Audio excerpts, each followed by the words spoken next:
Kita nyo naman mga kalakotserong Noibi. Ayan po, 20 peso coin na brilliant condition. At patuloy pa nga po tayong bumibili ng mga ganitong klaseng 20 peso coin, mga kalakotserong Noibi. Kung mapapansin nyo po mga kalakotserong Noibi, ayan, ang hawak po natin ay yung year 2020. Yan po. Ito po yung nabili natin sa isa nating subscriber.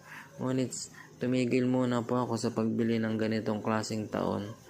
Dahil meron po tayong isang hinahanap na hard to find na 20 peso coin. Yun nga po ay yung year 2019 na upper mint mark, mga kalakotserong Noibi. Baka po makakita kayo ng upper mint mark yung dito po. Tapos year 2019 ang taon, ay ipagbigay alam nyo lang po sa akin at bibiling ko po sa inyo sa halagang 2,000 pesos, mga kalakotserong Noibi.